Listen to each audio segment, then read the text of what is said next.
ఆముదాల చెట్టు ఇది. నార్మల్ గా ఆముదం చెట్టు అంటే పంట వ్యవసాయ పంటల్లో చూస్తాం.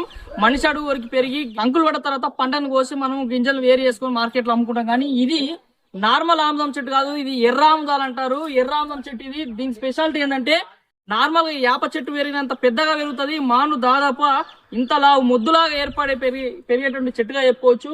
ఈ ఎర్ర ఆముదాల ప్రత్యేకత చూసుకుంటే ఈ ఆముదాల నుంచి వచ్చే నూనెని ముఖ్యంగా ఔషధాలకి, అదేవిధంగా ఆయుర్వేదంలో ముఖ్యంగా వాడుతూ ఉంటారు. ఈ ఆయిల్ ని జుట్టు కూడా వాడుకోవడం వల్ల జుట్టు బాగా పెరుగుతుంది. ముఖ్యంగా మెడిసిన్ లో బాగా వాడుతుంటారు. ఈ ఎర్ర ఆముదం చెట్టు మరొక ప్రత్యేకత ఏంటంటే ఈ ఇందులో ఉన్నటువంటి ప్రతి ఒక్క పాటు ఆయుర్వేదంలో ఉపయోగిస్తారు. వేరు దగ్గర నుంచి కొమ్మలు, మండలు, ఆకులు, అదేవిధంగా గింజలు, ప్రతి ఒక్కటి చెట్టులో ఉన్నటువంటి ప్రతి భాగం కూడా చాలా విలువైనది. చాలా భారీగా దాదాపుగా 50 ఫీట్ల పొడుగు కూడా పెరిగే అవకాశం ఉందని చెప్తున్నారు. ఇది ఒక ఇంటి ముందల వేరే ఆమ్లం గింజల నుంచి వచ్చి ఇక్కడ పడ్డ తర్వాత ఈ చెట్టు ఈ విధంగా పెరిగిందని చెప్తున్నారు. ఈ చెట్టు నుంచి వచ్చిన గింజల్ని కలెక్ట్ చేసుకొని వేరే దగ్గర వేసుకోవడానికి రైతులు ఉపయోగిస్తున్నారని తెలియజేస్తున్నారు.